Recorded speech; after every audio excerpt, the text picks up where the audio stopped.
You're listening to the Loving Your Own Soul podcast, and I'm your host, Britt. Guided by my own intuition, my intention is to deliver genuine conversations centered around health and wellness, spirituality, self-expression, and culture. In this space, I will provide you with real-life stories, theories, and inspiring perspectives to help you uncover and tap into your own true potential. I'm so grateful you've chosen to tune in with me on this mindful exploration to living a more fluid life through a deeper connection to the soul. Now let's dive into today's journey. Today's conversation is all about value, self-care, following your heart, trusting yourself, personal development, entrepreneurship, all the things. I really think we cover it all today, and I couldn't be more excited to really just bring on one of the sweetest humans and also a fellow generator in human design, Elyse Morrison. So Taylor, she is just lighting up this world in so many ways, as she is the founder of Inner Workout and also host of the B School podcast. Now, one of the things I love so much about Taylor is that she is constantly doing her best to not only honor herself, but to also be true to herself, and is equally changing the world and inspiring others in the process. It's truly so beautiful who she is as an individual, inside and out, but then also her work and gifts that she's equally giving back and sharing with all of us. I find her to be so inspirational, such a good friend, fellow expander, and yeah, she's the best. So in today's episode, you'll get to know Taylor if you're not already familiar with her, and equally learn all about her incredible company, Inner Workout. Now, before we jump into today's conversation, I did want to pull a card from Gabby Bernstein's Super Attractor deck, just to leave y'all with an inspiring message or affirmation for you to carry on with your day. Okay, so when I went to pick up the deck to shuffle it, to pick a card, there was actually a card sitting on top. And sometimes we pick our own cards, and other times the cards pick us, but I love this card. I also love the messaging on it. So we are just going to go with this one. And the colors are really beautiful reds and oranges and pinks. And the message says, I am patient, knowing that whatever is of the highest good is coming to me. Such a good message. I am patient, knowing that whatever is of the highest good is coming to me. Wonderful. So I hope that resonates with you. Hopefully that is something that you can carry on with your day. And with that, let's go ahead and jump into today's wonderful conversation with Elyse Morrison. Well, Taylor, welcome to the podcast. Truly such an honor to have you on here today. I'm excited for our conversation. I'm excited too. Thank you so much for having me. Yeah, absolutely. I wanted to tell you, I was listening to your podcast earlier this week, the B School, and I finally had gotten around to listening to, I think you called it A Message to Women, the episode you did on International Women's Day. And oh my gosh, first of all of it resonated so deeply with me, but especially the piece about receiving and how did you phrase it? That we need to unlearn that we're only valuable when giving, I think is how you phrased it. I mean, that just went right to my heart. So I just wanted to thank you for that episode because it was really powerful. Oh, good. I'm so glad. Yeah, that's something that I need to remind myself all the time, because it's so easy to get in this position where we're giving and giving and giving, and then there's some people who want to give back to us, and we often push it away, or at least I often push it away. So I'm having to learn to receive. Yeah, same. I definitely am always giving. And then once I do, when someone does try to give me something, it's like I almost feel guilty about receiving it. So have really been working as well. And then just trying to not let myself burn out, because it happens so quickly. It does. Yeah. Yeah. Well, so I would love to know from you. So you are so accomplished and you have so much going on, which is, and all like for the greater good for all. It's all so impressive. And I think you also just finished a big Kickstarter campaign recently, but you are a business owner, entrepreneur, founder of Inner Workout, which we're going to get into, podcast host, all the things. And I would just love to kind of introduce you to our listeners and help them get a better understanding of what kind of brought you to where you sit today. Yeah. Man, it's so funny. We were just talking about receiving, and then you're saying something kind about me, and people can't see, but I was like making a face about it. So thank you for that lovely introduction. I received that. And yeah, I feel so grateful for the work that I get to do right now.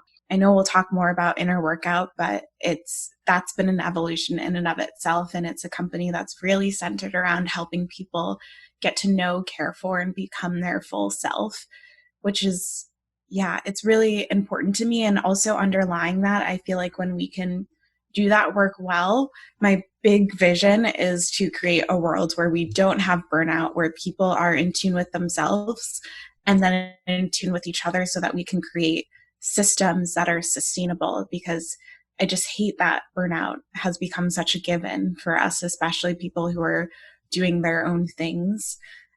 But yeah, I don't know. Where do you want me to start? Yeah, we can kind of start wherever. We'll jump into what Inner Workout is, but I guess I would love to know what road kind of led you to start Inner Workout and kind of taking on that role as an entrepreneur in your life. So I've always known that I wanted to be an entrepreneur, and it's always just been a matter of what that would be. And I've dabbled in a bunch of different things, even especially with recent events as the company grows, and then there's different things that get put on the table. I realize that a big part of why I like entrepreneurship is because I like control, and not in the sense that I'm a control freak, even though you might talk to my husband, he might say differently. But I really like having autonomy. And Britt, when you and I were talking this summer, I'm a generator in human design. And so I'm realizing how important it is for me to be able to respond.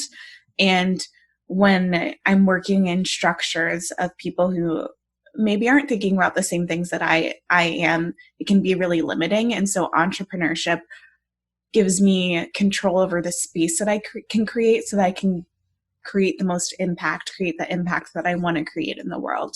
So with Inner Workout in particular, I had my own journey and continue to have my own journey with burnout. And I started figuring out what self-care looks like in my life, especially in 2017, 2018. I hit like I was just doing way too much, and it caught up with me. And I had to figure out a way to approach life differently so that burnout didn't have to be a given in my life. And as I started having that conversation with myself, I also saw that other people were asking similar questions, also looking for solutions. And eventually it led to me founding Inner Workout, which started as this practice that blends movement, breathwork, journaling, and meditation, and has expanded into this lifestyle brand where we get to support people through products and through experiences. Mm. I love that so much. I love that you have kind of like the three pillars of it, I guess you could say, or kind of three avenues. How did you come up with the name Inner Workout? Because I think the name is so cool. I wish I could remember. This came up in conversation yesterday, and I think I was just thinking a lot about inner work and how interrelated that is to self-care. The definition that we use at Inner Workout is listening within and responding in the most loving way possible. And so when I was thinking about that, like that's inner work, getting to know yourself, doing that digging, and then finding the loving response. And oftentimes for me, at least, the loving response isn't always my knee-jerk reaction. I have to get to that place. And so then it made sense of like, okay, if we're helping people build the skill of self-care, it's kind of like a workout inner workout. And then surprisingly, it was available. And so I Which can snatched be that up really so quick. rare nowadays. I'm finding a name. I mean, I even think of like our children and our children's children. And I'm like, how you will ever pick a unique name or something that's not already trademarked. I mean, yeah. I haven't even thought about that, but that's so true. Because even now when I have ideas, one of the first things I do is go to the trademark search, and it's like, oh, that one's taken, that one's taken in the same class. So yeah, man, our kids. I know. Poor things. Challenges. Yeah. Well, I love inner workout, and what a cool just kind of highlight of your story with that name being available, and it's so unique. I feel like that is just, truly your gift in this world. It's definitely yours, which is really cool. Oh, that's such a beautiful way of thinking about it. Yeah. It is. It's like it was gifted to me. It reminds me of Big Magic when like the idea comes to you. Yes, I love that book so much.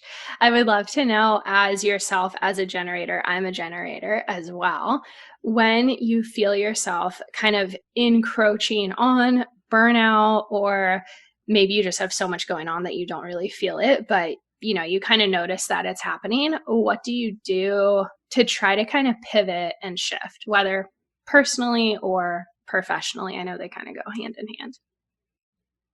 Yeah. I'm still figuring out exactly what this looks like, but lately it's meant slowing down.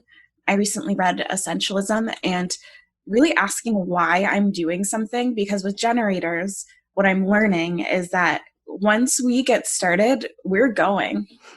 Yeah. And so it's really hard to hit the brakes and examine why this is happening. And so I have to try and hit those brakes and say, okay, here's everything on my plate. It makes sense that you're feeling overwhelmed, Taylor. Why are you doing each of these things?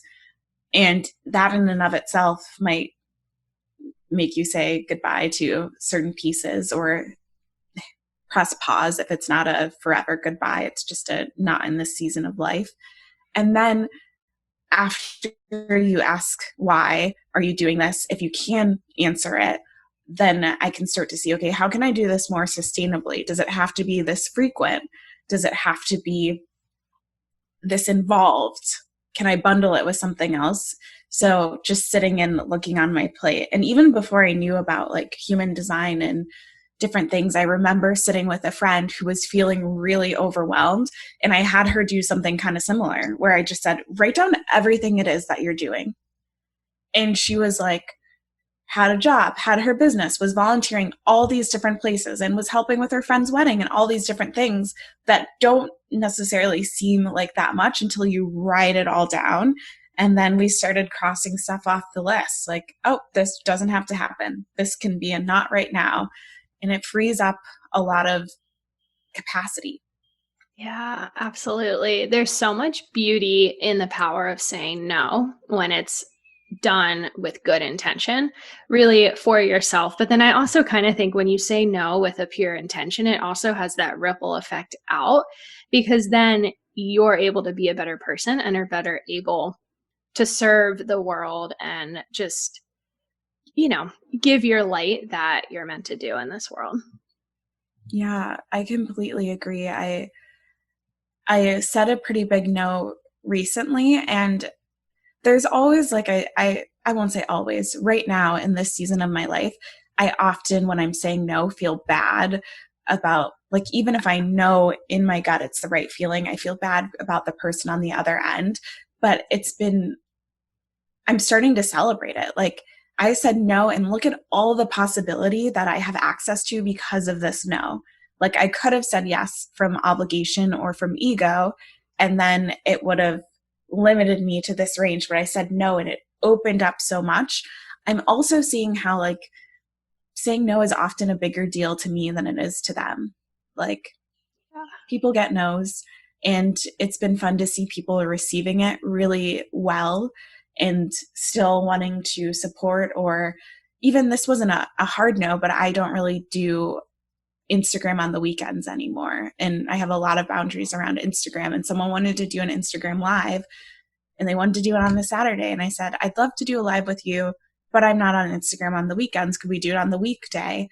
And then they responded, they were like, I love that you have that boundary for yourself. Of course we can do it on a weekday. And it was such this beautiful display of me setting a boundary, but also someone explicitly honoring that boundary. Totally. Oh my gosh. I love that so much on just so many different layers there. That's so cool. And good for you for just honoring that boundary, because it can be hard when we get kind of those shiny pennies or those drops of opportunities and things like that, that again, that ego can kind of take over. Or for me, it's also the fear of disappointing the other person and, oh my gosh, what are they going to think? And I build up this whole story in my head where in reality, once you really work the muscle of saying no, it's not that bad on either side. But I love what you said about celebrating no. That's such a fun way to look at it. I'm definitely going to practice that moving forward. Yeah, it feels really good. And now I get pumped. I'm like, when's the next no that I'm going to say? Because it's not like I'm saying no to be mean. I'm saying no because I know me and the person on the other end of the no are both going to be better off. Because if I say no from obligation, I may not give my best, or I may be resenting it the whole time and end up resenting them. Like, it's better if I say no. Yeah. Oh my gosh. I love that. So let's dive into inner workout, because I would love to go into just kind of the depths of this company. And maybe we can kind of start at looking at the different areas of it and how they kind of blend together, if that feels good to you. Yeah, that's perfect. So I think a great place to start is that inner workout started with a practice, and that practice was inspired by yogic philosophy, this concept of the koshas, which we have taken and have become the 5 dimensions of well-being. So it's inspired by the yogic philosophy, but if you look back and read like the actual text, first of all, there's not a ton about the koshas in the actual text. So it's inspired by yogic philosophy, but we've expanded on it based on our experience and also what's available to us from science, etc. So those 5 dimensions of well-being are really foundational to everything that we do. And those are the physical dimension, the energetic dimension, the mental and emotional dimension, the wisdom dimension, and the bliss dimension. And so in the inner workout practice, we get at those dimensions through movement, the physical, breath work, the energetic, prana is the life force energy, journaling, mental and emotional, meditation, wisdom, and then the bliss dimension are these final moments of flow where you get to do whatever you need to do to make it like the best 45 minutes or hour of your week. So once we had those 5 dimensions, and honestly with the pandemic too, we were doing a lot of inner workouts in person and that wasn't accessible to us anymore. So from there, we launched the Take Care assessment, which measures, it's an assessment that you take, it measures your dimension across the 5 dimensions. And then, did I say dimensions twice? It measures your well-being across the 5 dimensions and gives you a few self-care practices based on your results. And now, yeah, we're in the middle, actually later this week as of recording, we're launching a new website that really showcases the dimensions and the sub-dimensions and how an inner workout or other practices can support that. It's been really fun. We have like these workshops and experiences and inner workout classes. We have digital resources like workbooks and the Take Care assessment. And then now we're kind of expanding into products with our Instead deck that just wrapped on Kickstarter. So cool. Oh my gosh. I love the concept so much. I don't even know if I specifically have the right words for it, but it's so unique, but yet it feels like such a natural idea that one would want to partake in, especially just the way that you look at it with all the 5 different dimensions of well-being. I so respect that so much. In what ways would you say has inner workout kind of benefited? Maybe, I don't know if you have any personal stories of an individual or even just the shift that you feel from when you had the in-person classes of when you would walk in compared to the end of class. Yeah. So in a class, I think that's one of the most tangible ways that you can see the shift, because people will be like, I'm so relaxed now, or I just feel so supported, or I feel a lot calmer. And that's over the course of 45 minutes or an hour where you can see that difference. I think with the pandemic, where we haven't gotten really in-person stuff, but we've been able to do some things over Zoom and digital courses. It's really been about people getting to know themselves. I also do a fair amount of working in corporations and helping employees build skills around self-care, and just people being like, oh, I should listen to myself. Like, someone messaged me and was like, I can hear you saying, listen within and respond in the most loving way possible. And that was a big light bulb moment for them. And I love seeing people who are really getting to know themselves, all parts of them, their body, exploring their emotions, and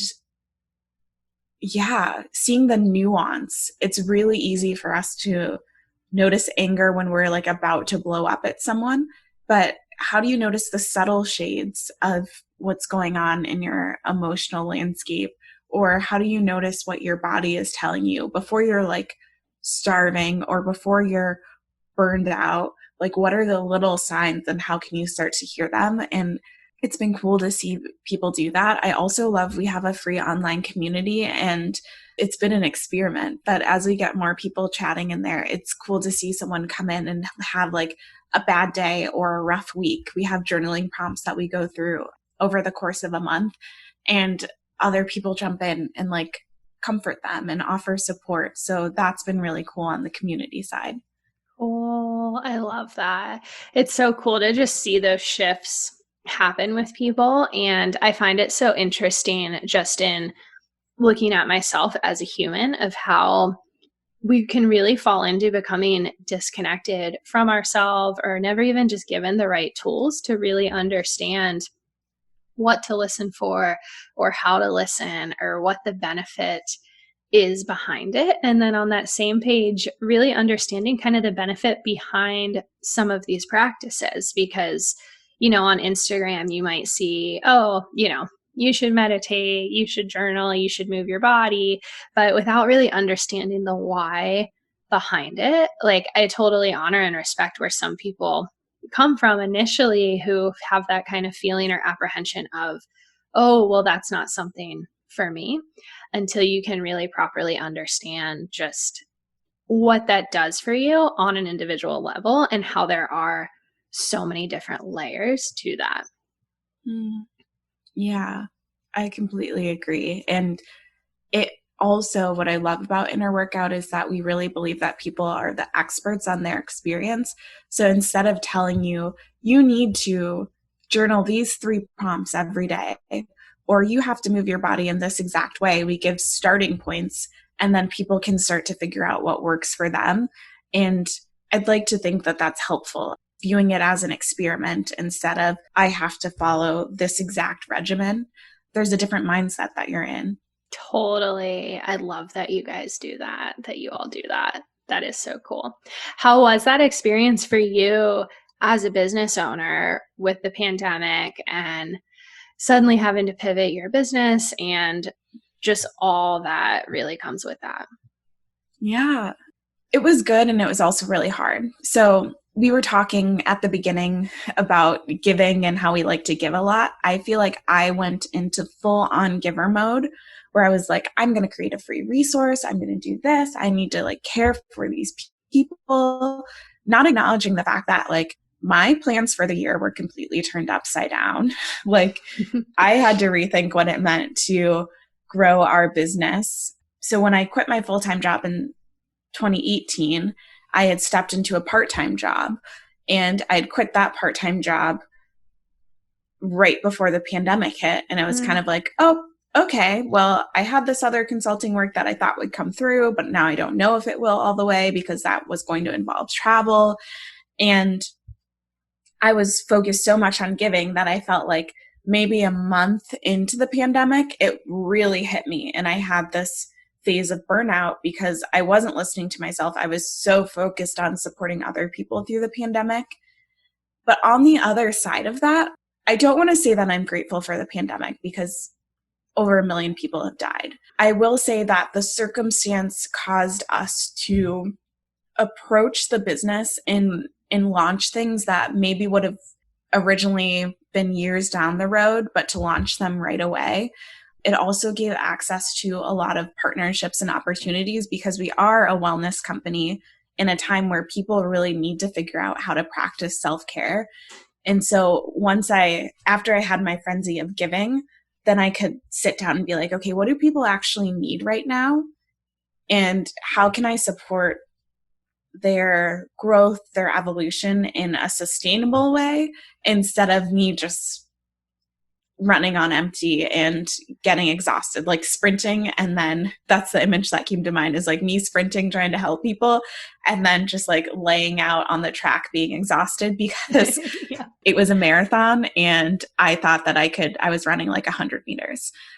So yeah, it's been a lot of pivoting. I've had to learn how I want to show up as a business owner. I have a small team. I have a couple of other women who work with me part-time. And so it's been, I am not the same person that I was a year ago. That's probably the most succinct way to say it. Yeah. Isn't it incredible just how quickly we can really evolve and shift when we get thrown into certain situations, and just that ability to react and kind of just figure it out is really what happens.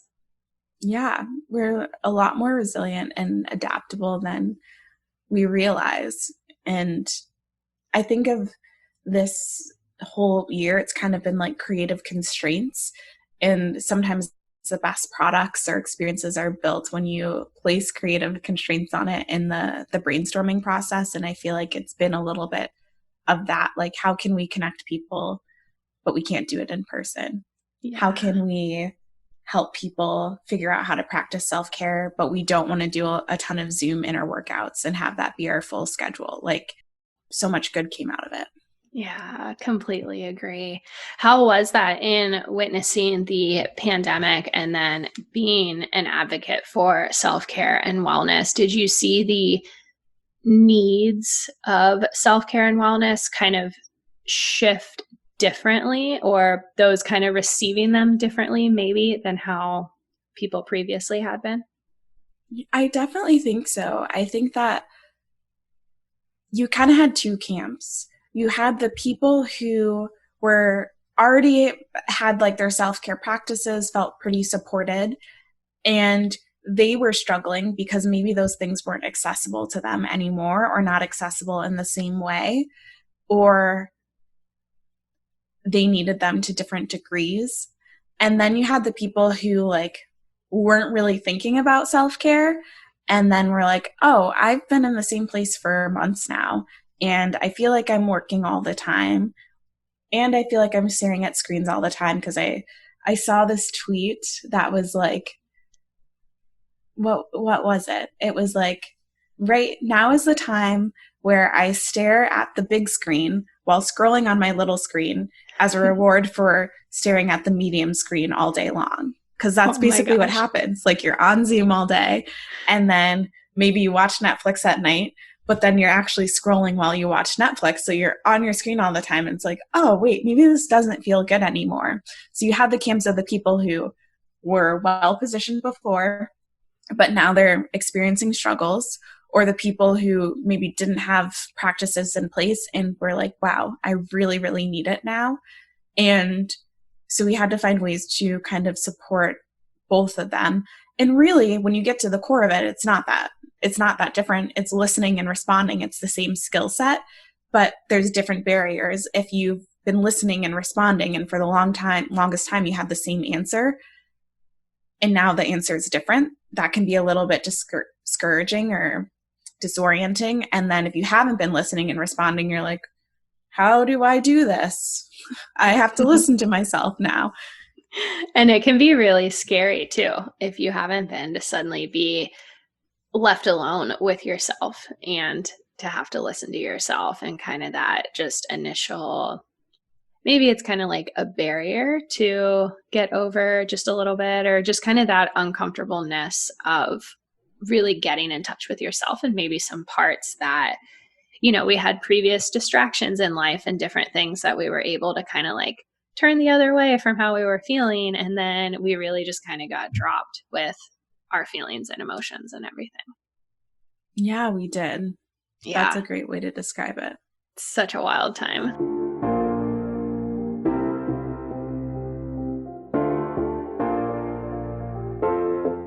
As humans, we want to naturally grow and to experience change. However, it's the fear of taking conscious action on these wants that keeps us stuck, keeping us unconsciously attached to an imbalanced life, attached to the habits and comfort that pain, suffering, fear, resentment, and limitations of our current realities provide to us. Whereas in reality, our true home, our real home, resides in a world of balance, a world we are aware of, yet also free of anything that no longer serves us. For balance is the key to life. Balance is the aim of all living creatures. We are all alive and living right now in this moment. Our earth is also alive. Our beautiful earth is mostly made up of water. And we too, as human beings, are made up primarily of water. Wherever there is water, there is life. And just as water must be kept in balance here on earth, we as human beings must also be kept in balance. After much discovery and witness to life's experiences, I created Ambu, a modern holistic wellness company. Ambu is a company designed to truly realign you on a mind, body, and soul level. Through my holistic wellness practice, my intention is to guide you to a more rightful and truthful way of living. A simple guide that complements and enhances where you are right now. Real change happens from within and is the key to not only transforming yourself, but your experience of the world around you. Together, I will work with you to uncover your why, adopt sustainable practices for long-lasting lifestyles, and expand to your fullest potential. Our lives, and especially the world of health and wellness, has gotten far too complicated over the years. Through my work with Ambu, I strip it all back to the beginning of time, back to the basics, in order to bring you full circle, not to a new self, but back to the essence of yourself, your one and only authentic self. Ambu offers a variety of programs and resources, each built with intention to target how unique we all truly are. All in all, a life well lived is a life that you are able to enjoy. It's time to rediscover your inner calling, your healthiest and brightest you that's been waiting inside of you for all this time. It's time to dust him or her off, and I'd love for Ambu to serve as your guide and accountability partner in this journey. So let's guide you back home to a life in balance through our modern holistic approach to wellness. To learn more, visit us at ambuwellness.com or connect with us on Instagram at ambuwellness, and let's transform together. So we've been utilizing the word self-care. I know sometimes self-care can get a little misconstrued in terms of its proper usage, but for anyone who is not familiar or has heard the term but has no clue what it means, what exactly is self-care? Yeah, for me and for Inner Workout, it's listening within and responding in the most loving way possible. And I love that definition because most of the people listening will say like self-care. If I ask you what it is, you might be like, self-care is getting massage. Self-care is doing a yoga class. Self-care is taking a bath. Those are acts of self-care, and it can feel really great. But like the process, the conversation of self-care is getting to the why kind of like, okay, I'm feeling really anxious right now. What would be the most loving response? A lot of times for me, it's doing a breathing exercise, but sometimes it's writing a list and getting everything out on paper. Other times it's calling someone. And so that pause of like, let me listen, let me acknowledge what this feeling is. Oh, this is anxiety that I'm feeling. And then figure out what the loving response is. That's how you can more effectively practice self-care. And that's also why I love to layer the 5 dimensions of well-being on top of that. Because sometimes, and I did this a lot in the beginning of my self-care journey, I would only really have a couple of dimensions that I was focused on. So I did a lot for my physical dimension, I still love taking a bath. I still love massages, or I do a lot for my mental and emotional, maybe journaling processes, processing emotions in that way. But then there are these other dimensions that are potentially neglected. And so there could be times where I'm taking a bath, but actually like something energetically is off. Either I'm expending my energy in a certain way or I'm blocked in a certain area. And no amount of taking baths is going to address what's going on in the energetic dimension. And so you have to look at yourself as a whole person. And that's a whole other level of listening. Cool. Oh my gosh, so fun. I love the way that you just described that. When we are, which I was going to ask you about that, if you had felt for yourself personally with those 5 different dimensions, if there were some that you felt more in tune with and others not so much, what did that journey look like in terms of kind of getting back in touch with the energetic dimension or understanding that maybe something was off there? Yeah.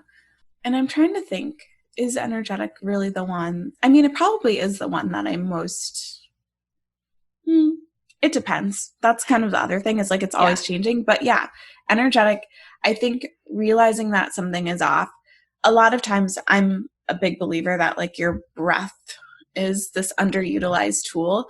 So it can be like the way that I'm breathing, especially as someone who has generalized anxiety disorder.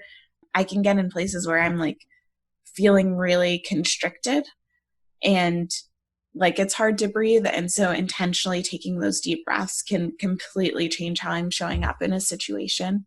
And then, yeah, there can be parts. So we talk about energy points, which are an interpretation of the chakra system. And there can be times where I am feeling really great in certain areas, really connected to myself, really open, but I'm feeling like insecure about something. I'm feeling insecure about showing up on this podcast episode, or I'm feeling insecure about my relationship with my husband. And that's kind of like underscoring every other action that's going on. And it's a lot of just peeling back layers of saying, okay, what is this thing that I'm feeling? And how can I get to the root of actually addressing and supporting it, instead of just, I think of it as almost slapping a Band-Aid on it, where we're just like, okay, take a bath. Okay, do a facial. And then that didn't actually address what was going on. Yeah, it's such a Band-Aid effect because it will, temporarily calm that anxiety, so to say, or that imposter syndrome or whatever you're dealing with, but it's still going to be there. It's kind of like when you're pulling weeds in your garden. If you're not actually pulling the whole root out, it's like it's just going to keep growing back time after time. That is exactly it. I love that picture. It's tough though. I've caught myself recently. I felt really insecure for some reason about going live on Instagram. And I've been trying to kind of lean in and tap into, okay, why is this coming up? What's going on? And then I also, too, just even the last few days have had a lot of anxiety around my business that feels like it kind of spurred out of nowhere, but usually that's not how it works. There was usually something that kind of triggered that. So, but it's such a journey. And I know you mentioned that at the beginning, and I so honor that, especially when you were talking about your own work and your own personal development and everything like that, because it is such a journey. And I love kind of the humanness that you put behind yourself of just saying, yeah, like I have this incredible company, but it's something that you still have to work at every single day. And I just think that's so relatable for so many people, especially in our society of social media and Instagram, where we're often seeing the end product of someone and kind of can lose sight of the fact that, yeah, all of us, it's just a journey for everyone, no matter where you sit in your life. Yeah, it really is. And I wish that we showed more of that. And I try whenever I have the opportunity to be really clear that I'm in progress. And that's why I feel so passionate about what I get to do with the company, because I benefit from it. I'm not like this ascended master who is just looking down at all the stressed out people. Like, how are you stressed out? No, I'm stressed out and I use these tools myself. That's so cool. I love that. So, why specifically is self-care and listening to ourselves and going inside and doing the work so important in order for us to really step into that fullest version of ourselves? I love that question because it just gets me fired up. Because I think what happens when you get to know yourself, you start to know what you actually want and who you actually are. As I've been more in self-care and personal development and even like running a growing business, I see how often I'm just picking up what other people have told me I should be. Like, you have this type of company, so you should raise funding, or you graduated college, so you should get a job with a corporation. Like, all of these things. And I would say I'm decently rebellious, so I don't have a problem going against a good amount of things, but I still realize, like, oh, why do I actually want this thing? Oh, because that person did it and that worked for them. I love the quote from Amy Poehler from her book. She says, good for her, not for me. Like, I can totally celebrate that that was the right path for you. It doesn't have to be the right path for me. And I think that you can only do that when you get to know yourself really, really well. And that's what I've seen for myself. I feel like I was actually just saying this to my mom. I'm in talks with a brand for a partnership, and they were just like really appreciative of me showing up as me, like me as Taylor, who I am, which is pretty what you see is what you get. I don't share everything online, but I'm pretty myself. And I remember feeling like in corporate or in certain work environments that I had to be like this buttoned up version of myself, this more palatable version of myself. And I was telling my mom, it's so cool that I get to have this partnership conversation and they're coming to me saying, like, we really appreciate this about you. Be you. How can we integrate that into what we're doing? And I was like, Mom, like, that's why I quit my job and started building this thing, because that's what I wanted. And I think that's what can happen when you start to get to know yourself and really love yourself and listen to yourself, is that you'll appreciate yourself more and you'll attract the people who will appreciate you as well. And ultimately, like, this in and of itself, it is an important conversation, but I also think that when you can show up in your own fullness, that's when you can do the work that you're meant to do in this world. Like, I really want to see a world without burnout. And I can do that through being me. And there are also scientists who are looking at how to approach burnout. The World Health Organization is talking about it now. So they're like the best and brightest people in the world working on it. And there's industrial organizational psychologists who are thinking about it. But also, me being me can bring something to the conversation that only I can bring.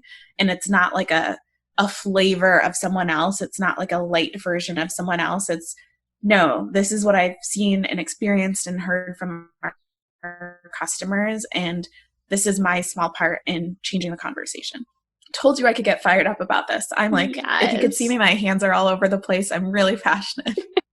I love this so much. My body, I was like full goosebumps as you were talking, because I just relate to that so much. But what a cool, just like showcasing of your journey to be in talks with a brand partnership, and for that brand and their product to literally be trying to figure out ways to like integrate their product for you as you.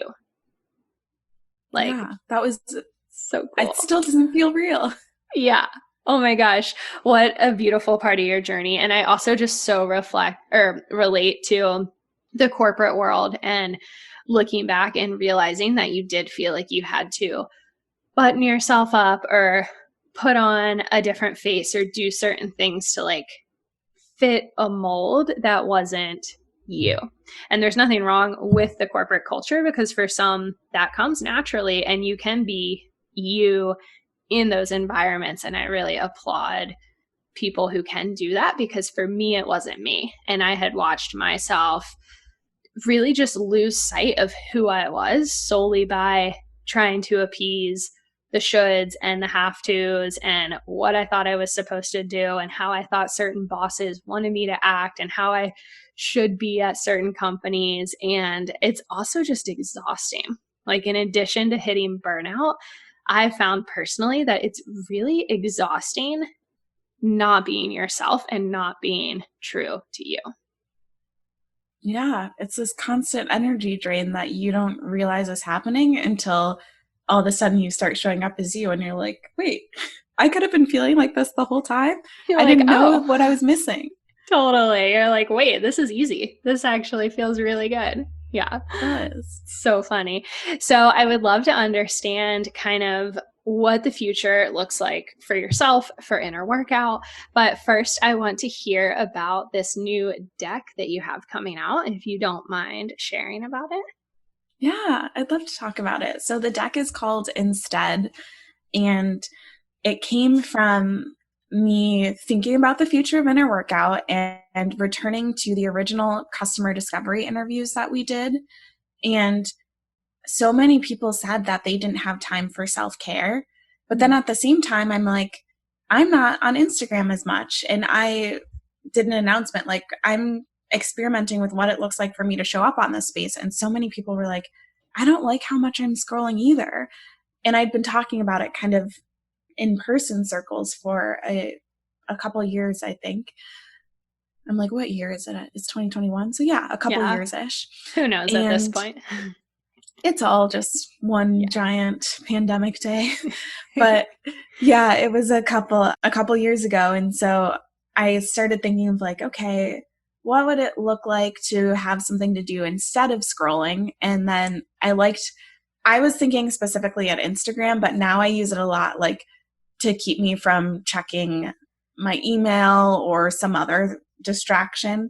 I also liked that it's like Instead and it has the first few letters as Instagram. I didn't even put that together. I love that. Yeah, I just was like, oh, that's kind of cool. And I thought it could be a lot of things. I was like, maybe we build an app. Maybe we do all of this. And then the simplest thing is like, maybe we just build a card deck and you pull a card instead of scrolling. And I actually don't have it out today, but normally pretty often I'll have it on my desk and just will pull a card as needed. And the cards actually, so there's 50 cards and there's 10 cards for each dimension of well-being, which I didn't even really put in the marketing because a lot of the people on Kickstarter wouldn't even know what our 5 dimensions of well-being are. So that's kind of like a secret nugget about it. But yeah, we launched it on Kickstarter and it did really well. And now we're looking at getting it to market in different places. So it's on our website for pre-order, but hopefully will be in other retailers soon. And I'm just so excited that we get to build this because it feels it feels needed for me. Like, it is something that I use as now I'm pretty used to not checking Instagram. It's not even on my phone most of the time. We're recording this while I'm on a week-long Instagram break, but there's other things that pop up because I'm still in the habit of when something is hard or when I'm bored or the first thing I do is go to my phone, and now I have an alternative. And so if nothing else, I have a tool that I get to use, and that's pretty fun. That is so fun. I love the concept of this deck. Did you notice when you first started kind of reducing your time on Instagram that you started, because the way our minds work, that instead you started going like back to Facebook more or checking your email more, just out of that habit of needing to fill space with your phone? Yeah, I do so much random stuff. I'm like, what? Like, I will be on LinkedIn a good amount, or just like email. I have it set up. I use a tool called Tempo. So my email is only delivered to me certain times, but there's workarounds around that. And I was finding the workarounds. So definitely. Yeah. My brain was like, okay, we still want to be distracted. So let's find any potential distraction. Yeah. It's so interesting. Have you read Untamed by Glennon Doyle? I did. I just read it last month. Cool. I really resonated with, I think she was referring to her son with when he got his cell phone and how she could see like the spark left his eye and that creativity. And he was no longer bored because he had this device to fill his quote unquote boredom. But it's really in those spaces of boredom or just spaces of free time where we can actually experiment and be creative and really just utilize different pieces of our own potential. And I really resonated with that, kind of similar to what we were just talking about. Yeah, I loved that chapter of the book. And so many of us are doing that, where we just pick up our phone at any given time. And before, when people were in person all the time, I would sometimes just look around. Like sometimes I'd be the person scrolling on my phone and feeling important, doing whatever. Mm-hmm. And then when I wasn't, I'd look around and be like, we're all together, but we are not together. Everyone is in their own world, maybe even taking pictures of where we are, but not engaging with the actual people in there, or not really engaging with the place or the space either. Mm-hmm. Totally. So I love watching the sunset. It's like one of my daily rituals. It's just something that I do. I always prioritize it. But my husband called me out because he was like, why do you always take a photo of the sunset? And I was like, well, because I want to have it if I have my phone with me, which sometimes I don't. But I'm like, oh, I just want to have it to look at later. And he's like, okay, but when do you actually look back at all your sunset photos? And I was like, oh, never. And then it kind of caused me to check myself. And it's not like I post sunset photos daily. I literally like take the photo for the purpose of taking it and then never do anything with it. And it caused me to look at myself and I was like, oh, that's so interesting. Like, why do I feel the need to take this cell phone photo of a sunset? So it's just interesting, kind of that again, when like you start to listen and really look at our actions and what we're doing with our lives. There's a really good poem, and I wish I could remember the author, but it's so similar to that experience. I'll have to email it afterwards. Yeah. I read it and I was like, oh, I feel like I'm being called out, but these words are so beautiful that I'm just going to receive all of it. Oh my gosh, I would love to know. I love poetry as well. That's so fun. Well, where can, as we're talking about not being on social media and balance, which I love your boundaries and the balance that you've created around it. I don't know if I've said that yet, but it's so important. And I do think that as we create these boundaries and publicly talk about them, we also inspire other people to it's kind of that permission slip to scroll less, just like the purpose of your deck. And it's funny how sometimes we need that little permission slip to know, oh, okay, I don't have to do this. Or like I can create a boundary around it too. Yeah, I've definitely seen that, of just talking about it. And then someone will be like, oh, I didn't do a whole week, but like I took a weekend off and that felt so good. And just normalizing it, because I do feel like career-wise, like Instagram feels like part of my job at this point. Mm-hmm. And maybe there is a way in the future where I connect with people that doesn't involve Instagram at all. But it is something that I do have to figure out how to engage with. But I also want to model a way that people can engage with it healthfully. And I've only been doing this approach for a couple months, but it just feels so normal now that like, okay, on Friday, like after I'm done working, we're done. We're only on twice a day. We take a week off during the luteal phase. It just feels so good.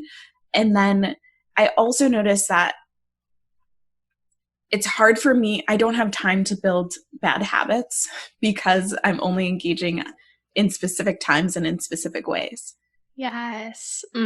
I love that so much. I've also caught myself too, because sometimes I'll go on Instagram if I'm looking for kind of like creative inspiration or feeling the need to kind of receive something from it, but catching myself in when I receive what I came for or get that little inkling of inspiration or whatever it is, to then put my phone down and stop instead of continuing to keep scrolling. And then 30 minutes has gone by and it's like, oh my God, where did the day go? But we all know where the day went. So yeah, Instagram took it. Yes, more times than not. Where can people find you to connect further or even learn more about inner workout? Yeah, if people want to stay connected, I will say my Instagram, I'm only there certain times, but I'd like to say it's a good time when I'm there. So it's Taylor Elyse Morrison. And then Inner Workouts Instagram is at Inner Workout. My website is taylorelyse.com. Inner Workouts is innerworkout.co, so not .com. Love that. Well, this has been such an inspiring conversation. I really loved this chat. But before we fully close out, I end all my episodes with some loving your own soul questions, which are just some kind of on the spot questions that I come up with so people can get to know you a little bit further. But we know that you are a generator in human design. In looking at astrology, do you know your sun, moon, and rising sign? Sag Sun, Cap Moon, Virgo Rising. Cool. I love that. What is well, you actually just said Amy Poehlen's quote earlier, which I'm obsessed with, but do you have a different favorite quote or even mantra that you work with? One quote that, man, stuff is just being so timely for this interview today. One quote that I literally just wrote in something earlier that sticks with me a lot is be stubborn about your goals and be flexible with your methods. And I say this pretty often in like speaking engagements or interviews, but it's just such a reminder to me to like know what your North Star is, know what change you want to create in the world, but also there are like a lot of different ways to get there. And depending on your season of life, you might shift from like approaching it by building a company to approaching it by working in a company that has really aligned mission. I love that so much. That is such a good one. Do you prefer to cook at home or go out to eat? It depends. It really depends. I get in like really homey moods where I just like want to cook everything and experiment. And then other times I'm like, no, I really want to go out. And I haven't like sat down and eaten at a restaurant for a really long time. So I foresee a restaurant phase in my future. Yeah, absolutely. Do you prefer to celebrate your birthday or plan someone else's birthday? Ooh, I would say planning someone else. I get so excited. Like for my husband's birthday, I ordered his gift and I was like, "Can you please let me tell you what it is? It's such a good gift. You're gonna love it." And like made him Belgian waffles, and I really like it being a special day. And for me, I'm like, I just want to be with my husband and my dog and chill and order from a restaurant that I love, and that's like a great birthday to me. Yeah, totally. I love giving gifts myself. I get so excited when I find that perfect gift for someone. That same, I just like, it's so hard for me not to tell them because I just get so much joy from the act of giving. So I feel that. What is or do you have a favorite age thus far in your life? I think right now, I really like, I'm 28 right now, and it's my golden year. My birthday's on the 28th of November. And I just really feel like I'm coming into my own. So I like this. I like this age and stage of life. I love that answer. Do you have a favorite podcast or inspirational individual that you're particularly kind of following right now? This is a good question. I would say right now I'm really into the 12th House podcast, and it's by the team at Holisticism, and Michelle Pelizon is the founder. And what I really appreciate about Michelle is that she looks at, that's how I'm more aware about human design, is because of some of the things that she's created, but also has really practical things and is looking at business and the business of wellness as a way to create a more equitable world. And yeah, has just made me think about what's possible and opened up my eyes in really cool ways. So that's right now what's top of mind. Cool. I have actually not heard of that podcast, so I'm definitely going to check it out. That's so fun. Final question that I ask all of my guests. When did your exploration to diving deeper into your own soul first begin, and how has it evolved since then? Ooh, this is a deep question. I mean, I have always been someone who's like reflective and who asks questions. And so I want to say like it's been a long time. I think the evolution has been and this gets into a long thing of like, I was raised in the evangelical Christian faith. I don't necessarily identify with that as anymore. So I've always been very introspective, but the frameworks that structure that introspection have shifted over time. Cool. I love that. Well, Taylor, this was so much fun, such a joy having you on. And I personally am just so excited to continue following your journey because you truly have just such a cool thing going on. And you can just feel your authenticity and integrity as to who you are as a person. So thank you for that. Thank you for having me. This has been such a good conversation. I feel so energized. Yeah. So fun. Wow. What an incredible episode. I mean, Taylor is just so knowledgeable, so fun, so full of life, and so just genuine and authentic. I really cannot say enough good things about this special soul. Definitely be sure to go check her out and also take the self-care assessment that is found on innerworkout.co. And as always, thank you again for tuning in and being a part of this community. I look forward to continuing the journey with you again soon.